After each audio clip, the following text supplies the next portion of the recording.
Like, wait a minute. We was hitting that though. Girl. Won't do. I'm C. And I'm T. And we are CNT TV.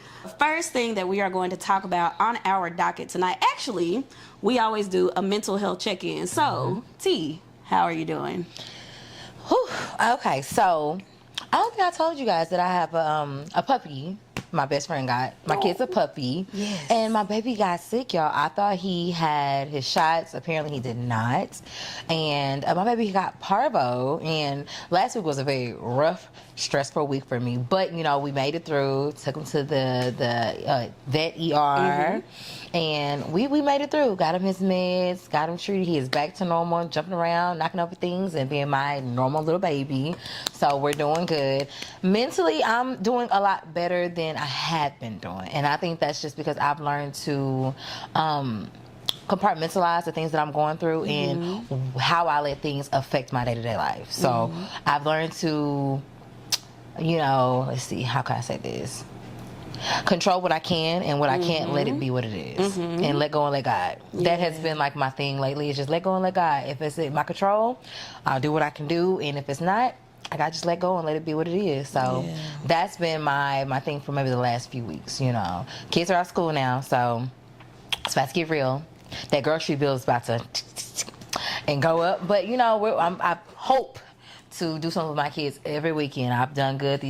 We did something yesterday. Last weekend, I took my little ones to go to see Garfield movie. It was actually really good. We liked it. I still want to see good. it. No spoilers. No, I'm not gonna tell you what happens. But it was really cute movie. My two youngest really enjoyed it. So I hope to keep that up this whole summer. But yeah, we're rocking and we're rolling. So yeah, I'm pretty good. How have you been?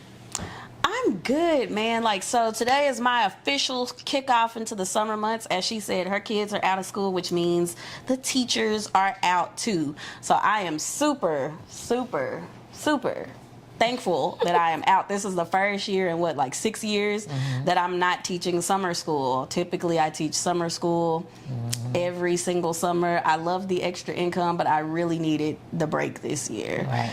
This was a taxing year for a lot of educators, just with not having enough teachers, not having enough subs when teachers aren't here, and then changes in administration, changes in, you know, they wait until, and when I say they, I mean the districts and the people on the top, which, hey, if this is you, no shade to y'all, but y'all wait.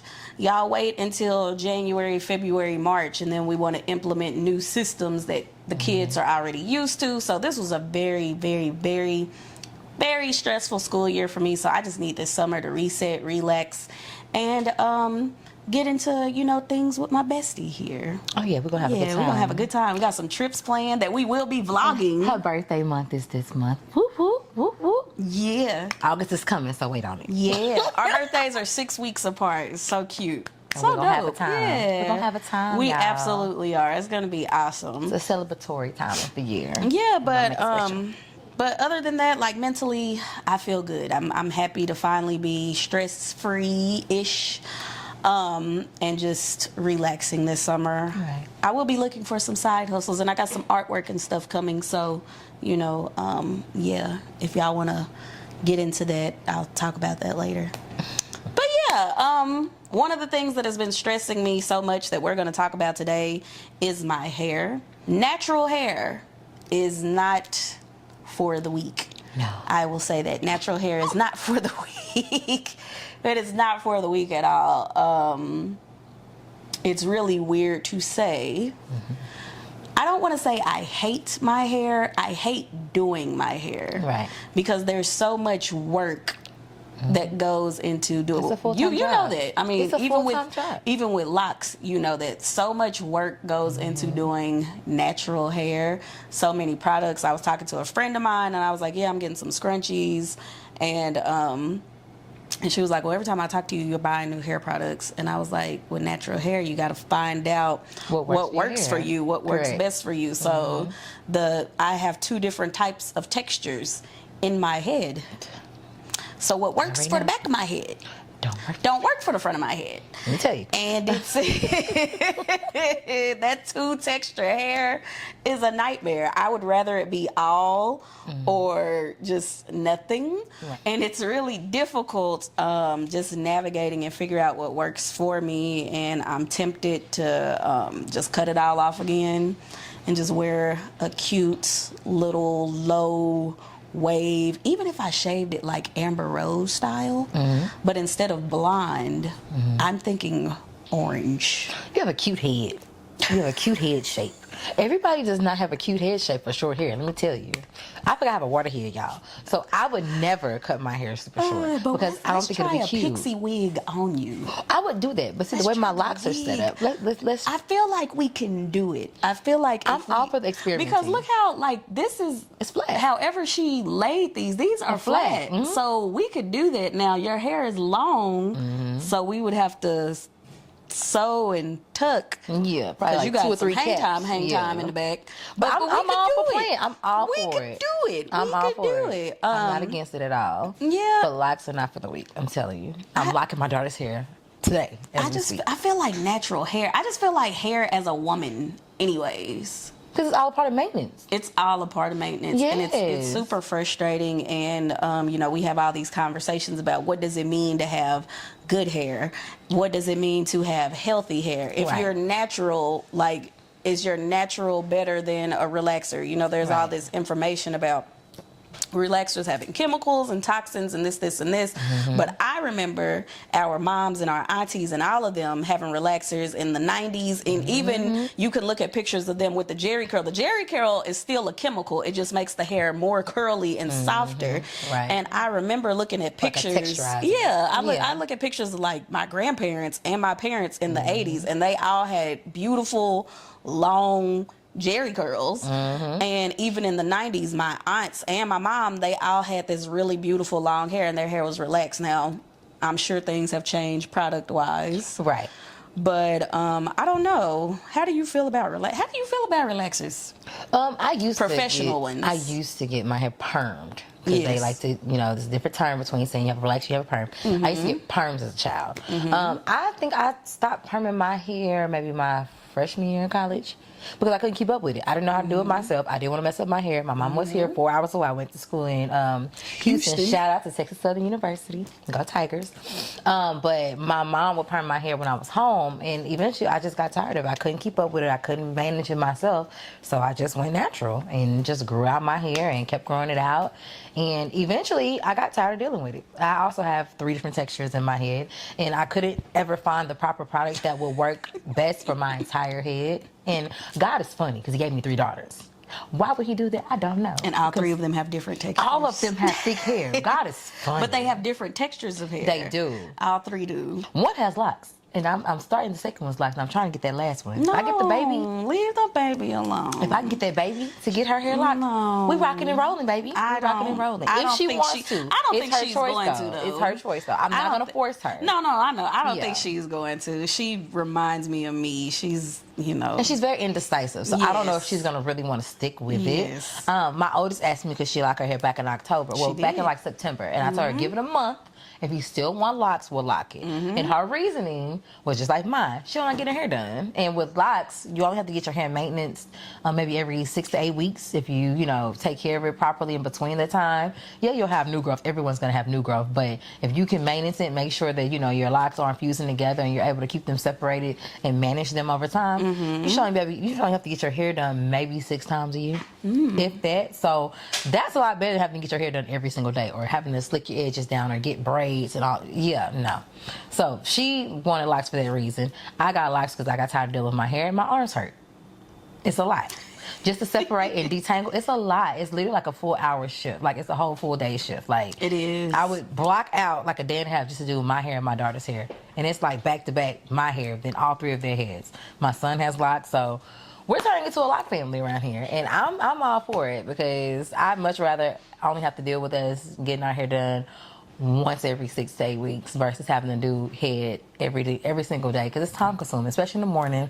My kids are in elementary and middle school, so our mornings are pretty spotty and they go fast. So If I can have everybody with locks or most of us with locks and it's less heads I have to do in the morning, I'm going to do it. I'm going to take it. But I love my locks. I love them, love them, love them. Once they get probably about mid-back, I'm going to probably cut them because it's hot in the summer. And then I'll let them grow back out. But my son's hair is pretty long. You can do some cute updos. Okay, well, we can practice. We'll practice. As long as they're out of my face, hence now, this is all we got. She knew. This is all we got. We got 4 two-strand twists, and the rest Do some cute is up in the pedal band. It's too hot. It's hot in Texas, y'all. It's rainy today, but it's hot here. It's way too hot. She be playing with me, y'all. I be trying to tell her to do some cute updos. Go ahead. I can be a little mannequin. I'll be a little mannequin head. We can look on YouTube, find some cute little styles, and let's rock and roll. I'm all for it. I'm all for it. Let's do it. Absolutely. This was a new one. I think I got inspired to go natural. I've tried it several times, and each time I just get mad and shave my head. So this time we haven't done it, but my mom started her natural hair journey. When did Mom start her natural hair journey? Maybe 3 years ago? Maybe. Might be longer than that. She's been natural a lot longer than I have. I'm only a year and 3 months in. Okay. We'll see, how it goes. But since we're talking about my mom, I had an interesting kind. And if you're watching a sibling, I'm going to talk about it. So it is what it is. Love you anyhow. Love you anyhow. If you're watching, he knows who he is. So my sibling and I were talking about how we grew up. And my sibling expressed that he feels like even though we grew up together, same household, same parents, that our lives were very different. Right. And he's a lot more reserved. He is. He's a lot more reserved than I am. He's a lot more, I don't know, what would you call him? Introverted? Introverted, for sure. Yeah, I guess For so. sure. He's a lot more introverted than I am. So when we talk about things, and he's always like, well, you got to go and you got to do this, and this, and da-da-da. And I'm like, you had the same opportunities. Right. And I don't want to dismiss him. Right. Because he's expressed to me that when he shares this, it comes across that I'm being dismissive. Right. That I'm dismissing his feelings and kind of just being like, you had that, but this isn't me. And that's not true. Right. I just feel like we've had differing experiences. And because my experience was different from his experience, it's hard for me to relate to him because... And he's also the oldest child. Right. So when you're the oldest child, you do have a lot more responsibilities. And that could be why we view things differently. I don't know. I know you've had similar. Right. So I would love to hear your take because it was reversed for you, though, because in your case, the older one got more of the attention. Was a little bit more free than you. Right. I was more of the... And because just like you you have an older brother. I have an older brother, but I'm the baby. My mama had her son, my brother had me, and she was like, that stuff hurts. I'm done. So that was it. She had me, and that was it. So in my household, it was more so because my brother had done basketball since he was literally a little kid. And so we would go to every game, whether he played, didn't play, 1 minute, 20 minutes. We went to every single game. And I was in a lot in high school. I was in choir. I was on the step team. I did a lot of different things in high school. Track. I did a lot of different things in high school. And I didn't get the same support from my parents that my brother did. Even, and mind y'all, my brother's 2 years older than me. Even after my brother graduated high school, my brother graduated high school 2 years before me. Even after that, I still didn't have anyone come into my step shows, still didn't have anyone come to my track events, and still didn't have anyone come to choir. We were talking about choir earlier. Choir was fun back in high school. And it's not the same now, but we used to look forward to something called Gospel Fest. Yes. Let me tell y'all, Gospel Fest was a time to be alive. Yes. We used to look forward to that all year long. If you were in high school between 2000 and 2010, you got to experience the wonders of that. We don't know what they started doing in 2011. But now I don't even think they do it anymore. No, they did. They did this past year, but because it's Gospel Fest, they're not doing it at campuses anymore. You have to find a church that will allow it because people will get offended and because we're singing about God. yeah. So Okay. yeah, so they had it at Great Commission Baptist Church in Fort Worth. Shout out to yeah. Great Commission Baptist Church in Fort Worth. They had it there in February. Okay, we're very familiar with that church too. Yeah, But yeah. Back to you. Yeah, so my brother's 2 years older than me, and I know my parents would disagree with me on this, but my experience is my experience. I'm gonna stand in my truth, whether you like it or not. It's not my problem. It's yours. But I love you anyway, dearly. And we do. But my truth is still my truth. They would spot show up. Like, I feel like because I had two parents in the household, even if one couldn't come, someone should have showed up. Yes. And I would have to go to step shows with like my friends' parents or ride with our coaches or something like that because my parents wouldn't go. And not because they were always far, because some of our shows were far. You know, we would have a step show or we have one in Dallas or in Houston or in Lancaster.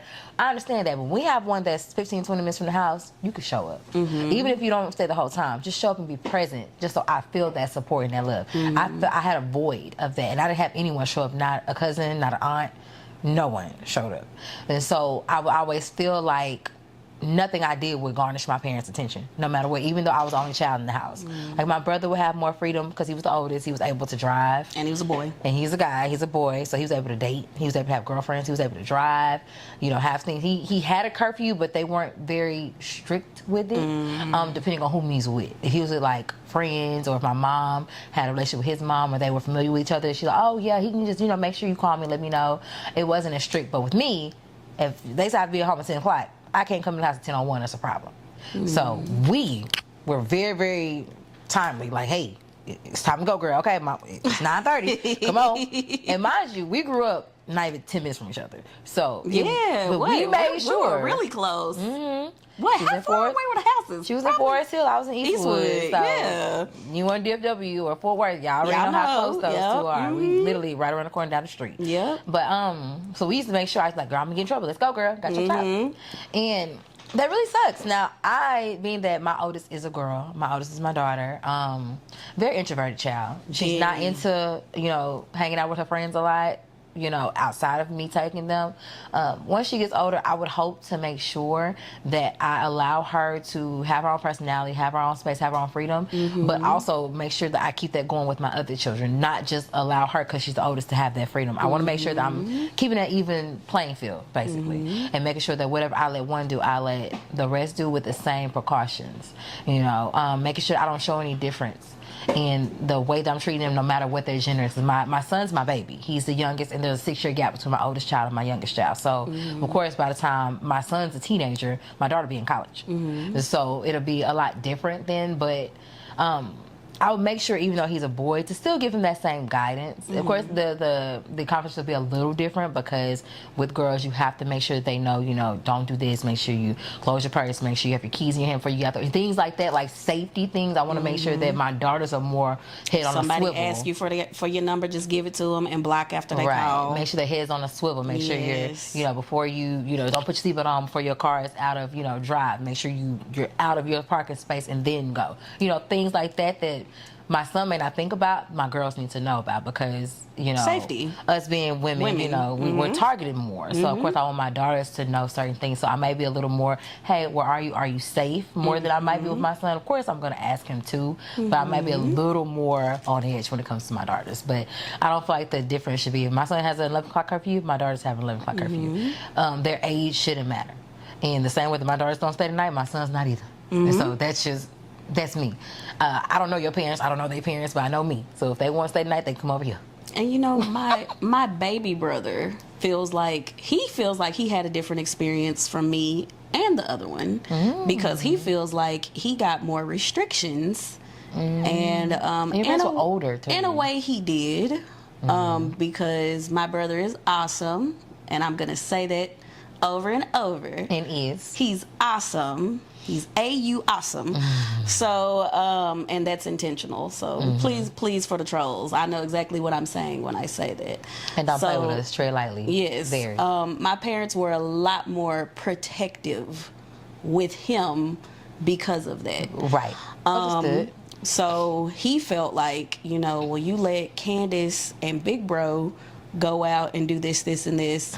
And he even brung you up. That was the funny thing. He was like, well, Candace and Amber could go and they could drive to Mama V's house and they could go and they could do this, this, and this. And you let Candace drive when she was 15, 16.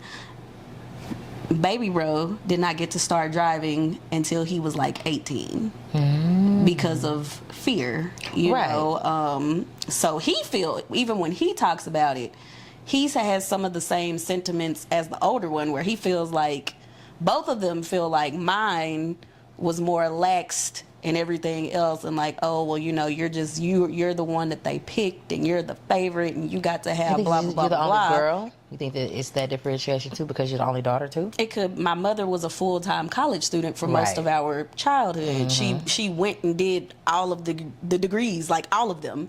She did all of them. So and no tea, no shade to you, mommy. She did all of them. So my dad was.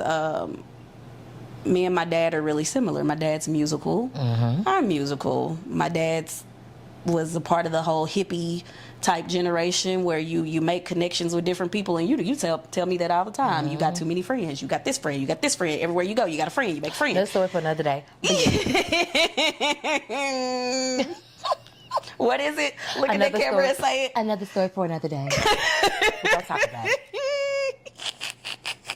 But no, clock that tea. But we'll talk about that.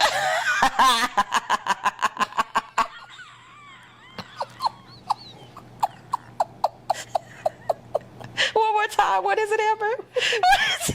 Another story for another day. Clock that tea. Period. And they can't whoop me.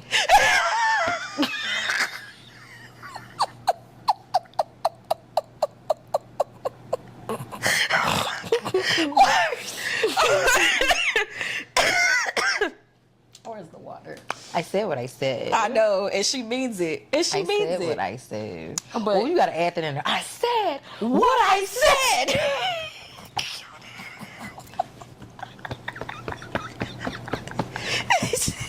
Period. Stand on business. Girl, laughing but very serious. Laughing but very serious. But yeah, so they both felt like that I was able to do more. But my father was super protective. You know this. Yeah. Father was super protective. Still is to this day. To this day. To this day.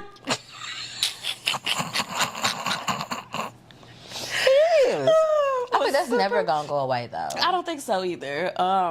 He's super duper protective, and then my lupus was crazy when we were in high school, and I personally feel like even though they won't admit it, I think my parents didn't know how much longer I was going to be here, and they wanted me to live and have a happy full life. When I try to explain that, it doesn't connect with my siblings. So, but I really think that that's where they came from. I think they didn't know how much longer they were going to have me, and they wanted me to have a full life and the best possible life that I could have. And if anyone knew me at that time, y'all know how bad it was. So I think that's a part of it. I also think maybe there was some favoritism. Parents don't like to admit that. They'll say, no. Grandparents either. Keep talking.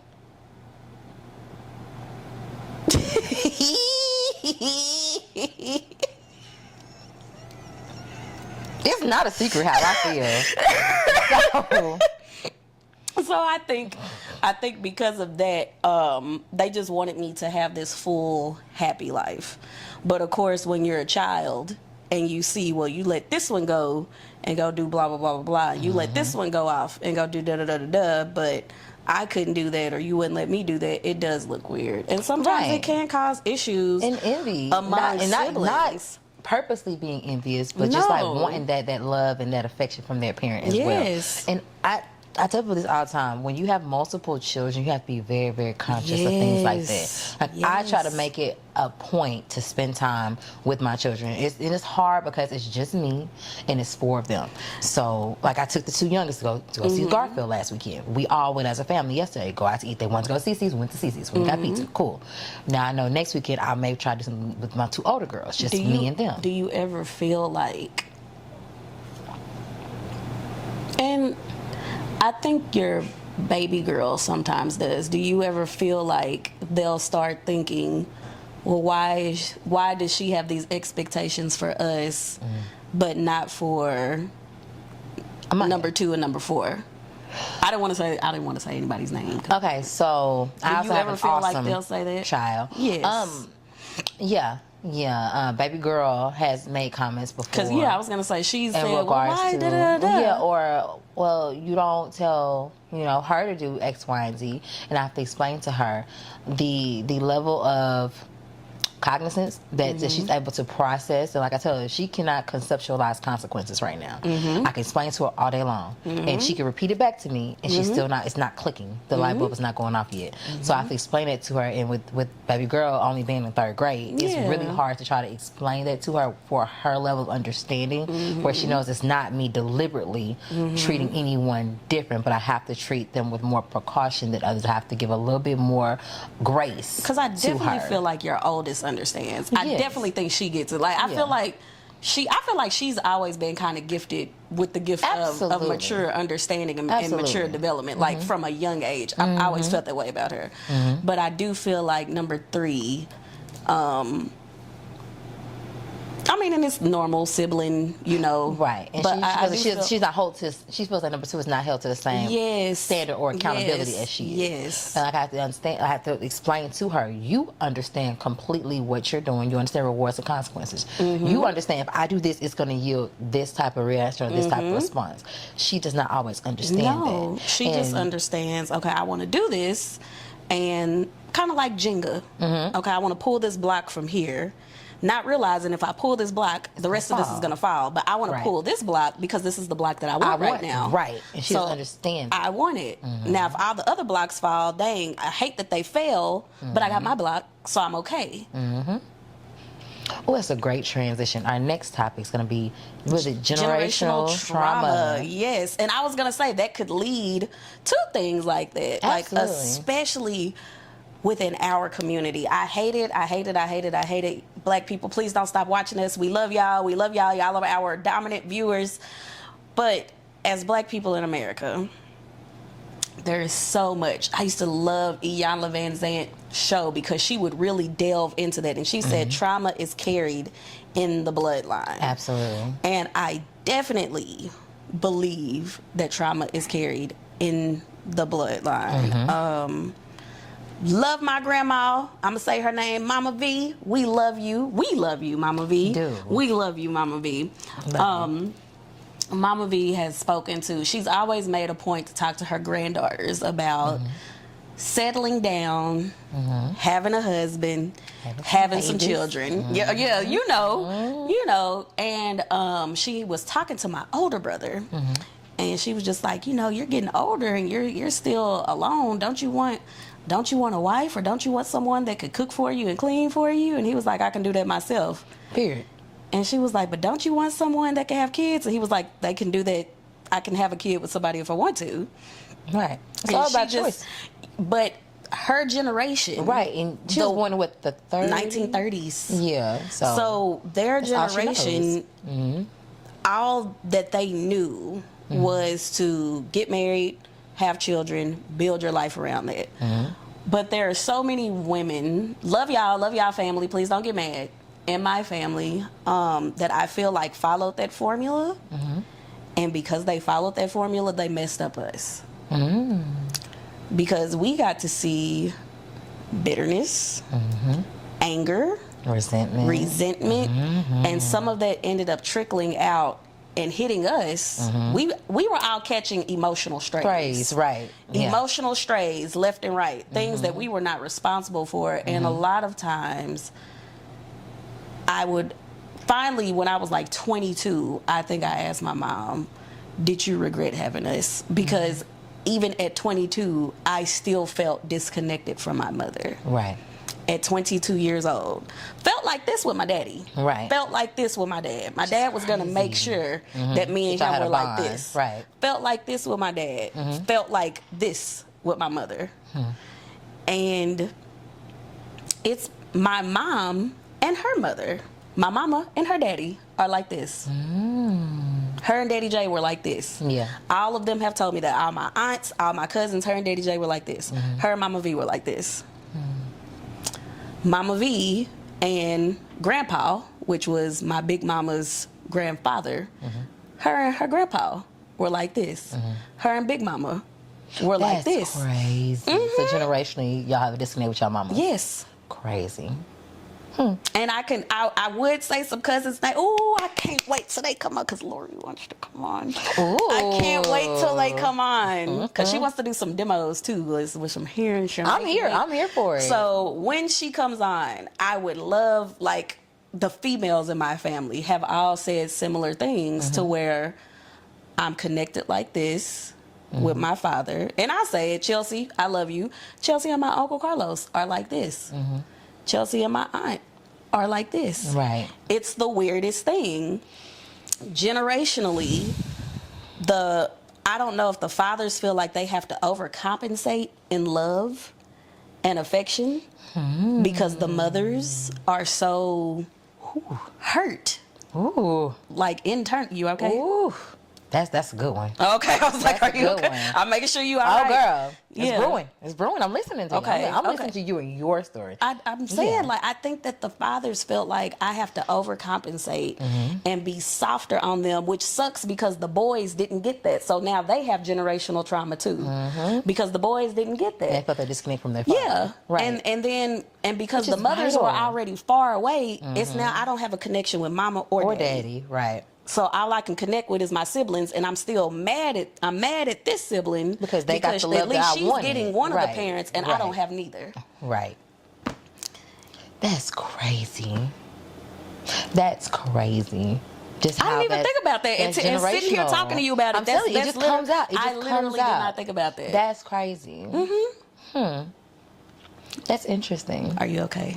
Oh yeah, I'm good. Okay. Just the overcompensating part. So of course, I feel like. Do you feel like you have to do that? Oh, I absolutely have to overcompensate. I overcompensate with my children, trying to make sure that I can give them the type of life that I want them to have. Like, I don't want them to want for anything in this world. They're always gonna have their needs, but I don't want them to want for anything. And so I feel like I have to work harder, do this, sacrifice this to give them everything they need in this world. And it's like the weight of the world is just on me because I have to overcompensate because they have an absent father.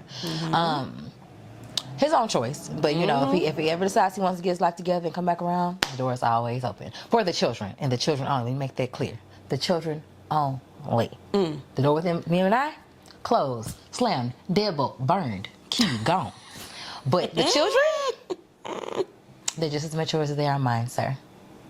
But yeah, so I feel like with my kids, and because they've seen so much struggling and drama with me and their dad, I really feel like I have to overcompensate to try to not erase it, but give them happier memories. Yeah. You know what I'm saying? Yeah. And hopefully those happier memories almost wash out the bad ones. Yeah. I know that they're gonna be there, but hopefully that's not the main thing they remember from their childhood. Like, I know I had this, but me and mama did this, and I want to be able for my kids to say in 10 years, I had a bomb childhood. My mama made that happen for us. And hopefully they can say my daddy made that happen for us. If he gets his life together, I'm all for it. I pray for him. I really hope he gets his life together. I wish no bad for that man. I wish no ill will for that man. But until he gets his life together, it is what it is. I'm a one-woman show, and I'm gonna continue to run this as much as I can, the best way I can. And I'm very hard on myself because I feel like that pressure is falling completely on me.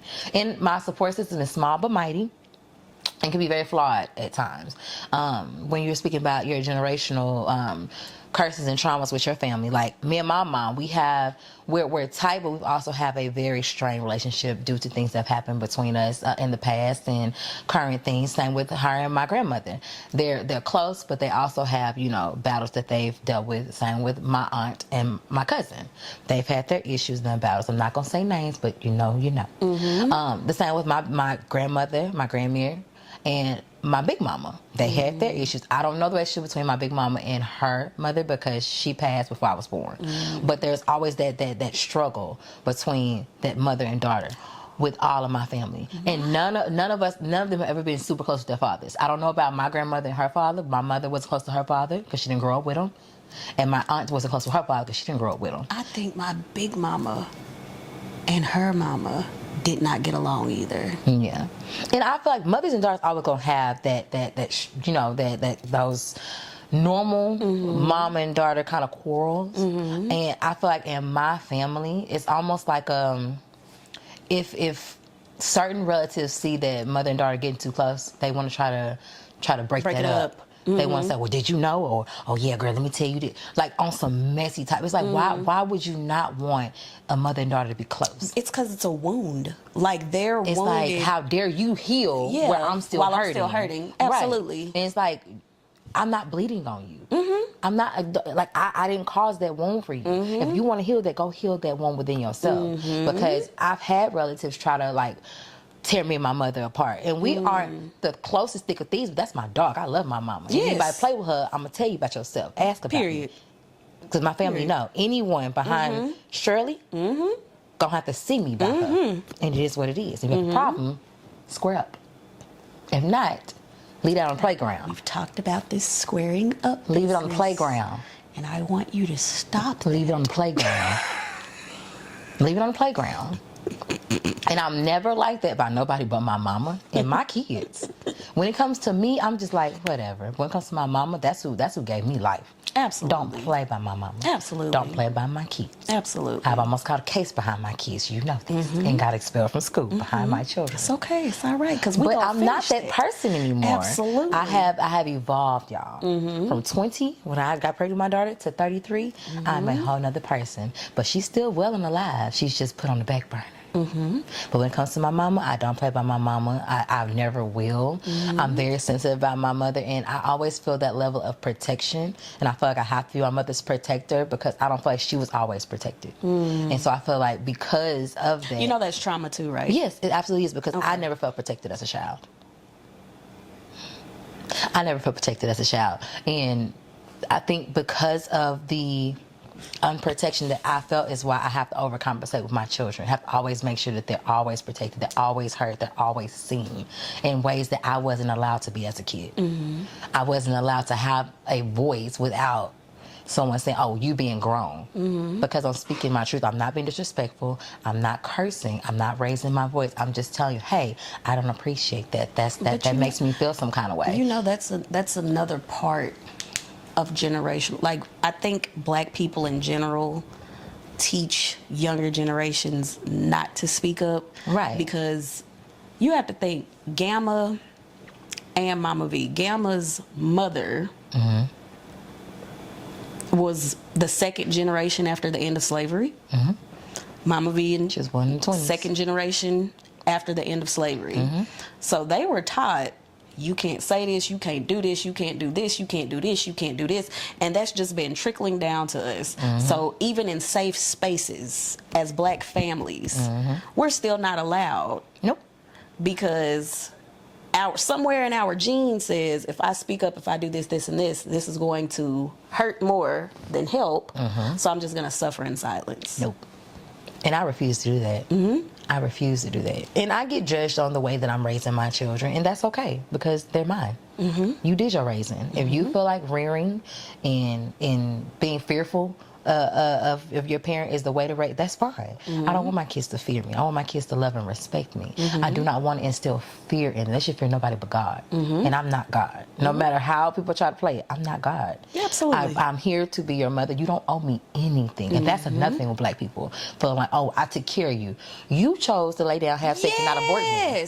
It's not my, I'm not responsible to take care of you. I will always take care of my parents. But I don't owe you anything. You gave me life. You chose to make me. Absolutely. You chose to create me. Now I gotta pay bills and be an adult on my own. Yeah. You made that choice. Yeah. You could have gave me up. You could have aborted me, or but you didn't. So,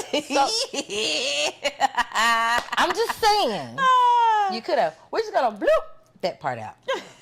Yeah. But you made the choice to give me life. I didn't make the choice to be here. So for it to be this notion that you owe me, I don't. I owe my children everything in this world because I made the choice to bring them into this world. So I made the choice. I'm gonna have this baby. I'm gonna be responsible for this baby. I'm gonna make sure this baby has a good life, and the best I can do is raise them to be good people. That's it. I may not do everything right, and that's okay.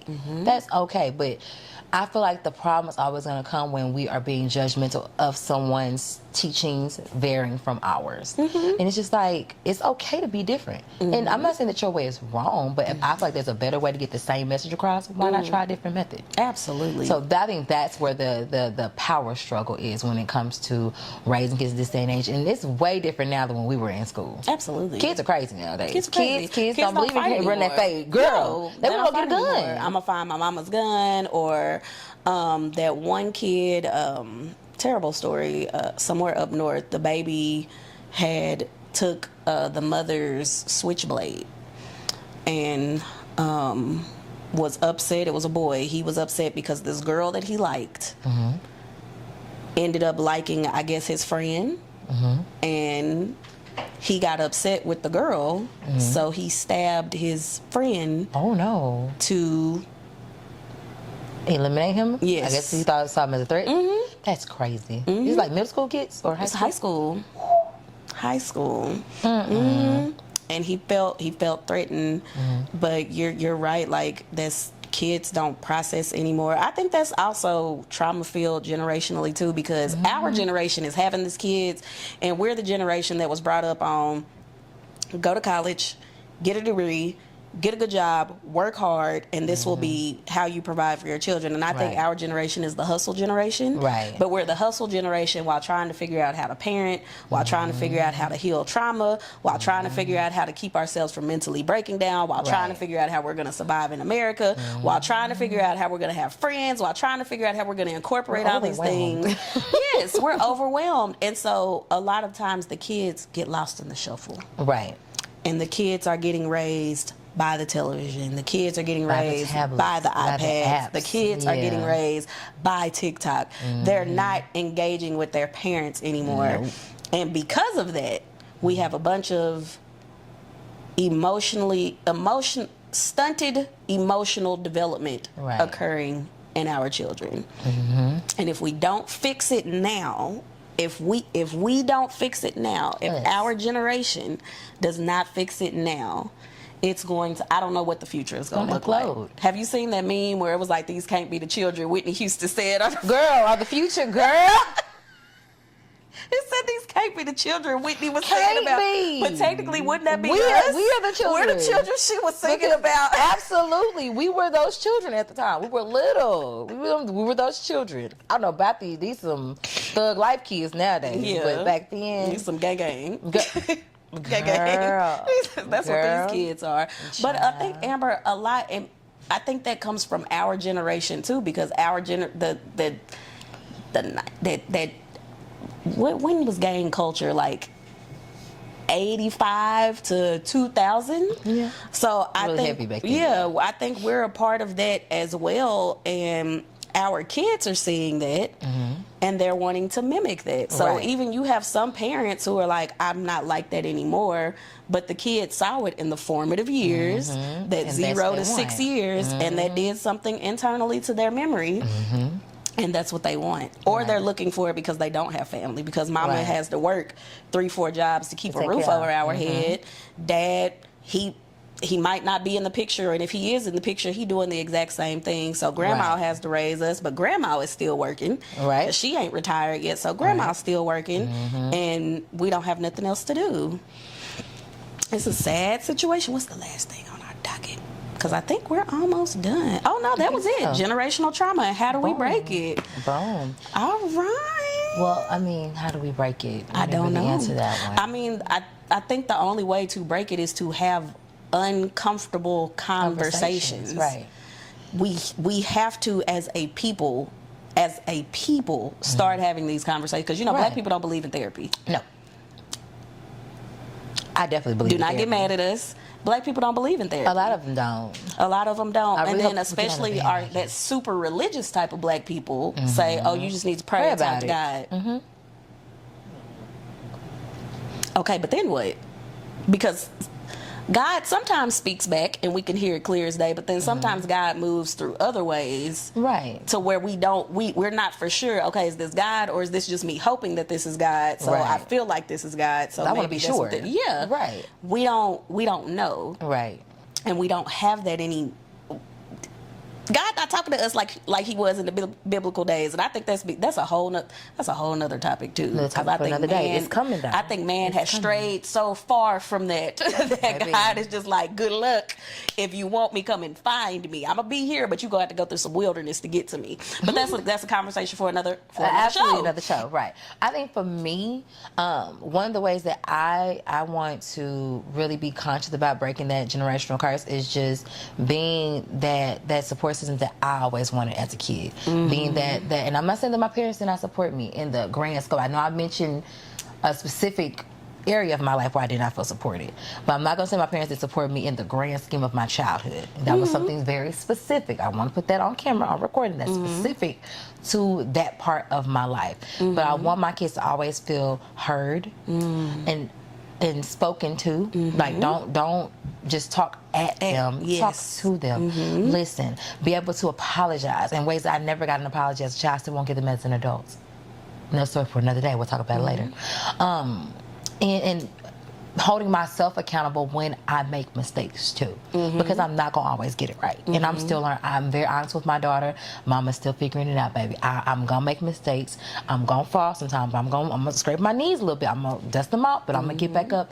And if I scratch you on the way down, mommy promises to apologize for it, because that's never my intention. And I tell people all the time, it's not always about your intention, because your intention may not be to hurt their feelings, but the result was still their feelings was hurt. So you need to take accountability. Hold yourself accountable the same way you would want someone else to hold you accountable. Like, you have to hold them accountable. You want somebody to be able to say, oh yeah, I messed up. Be able to do that for yourself too. So I want them to always know they have a voice. They always have a safe space with me. I'm never going to judge them. Never going to turn my back on them. Things of that nature. Ways that I wish that I could have had a hug as a child and just been heard. I'm always open to give my kids hugs. The way that I wasn't able to just get a hug or to be heard or to be seen, especially during my pubescent adolescent years. Those years are so vital. I don't think parents really understand how crucial that, like 13 to 17, right before you hit that cusp of adulthood, like legally in Texas, it's very vital. It's crucial. And I don't think we got to enjoy that, because our parents push, you need to get a job. You need a little part-time job. Kicking your kid out of 18 is cruel and unusual punishment. Extremely cruel and unusual. Please don't do that. You are still a child. Your brain doesn't even fully develop till 25. You are still a child. And most kids don't even know how to open a bank account or balance a checkbook at 18. I'm just saying. And there's no such thing, in my opinion, I don't think there's a such thing as, you know, oh, well, you're 18. In my opinion, I don't think there's a such... Why are you smiling at me like that? Run that back, in my opinion. Okay. That was hilarious. We both just started giggling because we like, wait a minute. Okay. Yeah. In my opinion, okay. Yeah, in my opinion, I don't think there's a such thing as being too old to come back home. No. I feel like if things were to fall apart right now and I said, Daddy, I need to come home, he's going to say, come on. Right. And that's going to be it. Right. I don't feel like your child ever... Yeah, you want them to grow and be independent. Right. Absolutely. You want them to grow. You want them to be independent. You want them to be able to do for themselves. But I don't think, and I don't see other, maybe other cultures do this and we don't know, but I don't see other cultures telling their kids, well, you decided to go out and be grown, so do it, when there is a home available with bedrooms for them to go into. I don't see that except in our culture. As a culture of people, we just got to do better, in my opinion. We absolutely do. I would never kick my kid out. Now, once she turns 18, because I have a daughter who's going to be 18 first, I want her to do something with herself. Like, even if she wants to take a gap year. She'll be a senior. Yeah. Because her birthday's in January. So even if she decides, I don't want to go to college right out of high school, you don't have to. You want to take a gap year, find a trade, figure out what you want to do. I'm okay with that. You're just not going to sit up in the house and eat and sit on the couch all day. No. Do something productive with yourself. Go to TCC. Do something with yourself. But you don't have to jump head first into the workforce, because I was able to pay these bills before you turned 18. I was able to pay these bills before you got your cap and gown. So the fact that now all of a sudden now you're 18, I magically need help paying them is crazy to me. Bananas. It's crazy to me. But you know, to each his own. Some To each parents their really own. may have been struggling and really may need that. I'm not discrediting that. I'm just saying for me, I'm not gonna that's not gonna be a prerequisite. That's not on the bingo card for my daughter to say, oh, now you're 18, get a job, help me pay these bills. If you want to get a job so you can maintain yourself. And manage yourself. If she has a car, pay your own car note. You know, insurance, things of that nature. No, you don't have to buy food for the house. No. I'm gonna buy food. I'm gonna pay the light bill. I'm gonna pay the mortgage. Because I was doing that beforehand. I'm gonna make sure that you're still good because you're still my child. Yes. You being of adult age does not mean that you're not my child anymore. My parents, So, let's clear that. My parents did that. They made me responsible for my bills. Right. Like, oh, you want this cell phone? So that cell phone mama and daddy was paying, you got your little job now. So Right. you gonna pay that phone bill. Right. As you should. And then I was like, okay.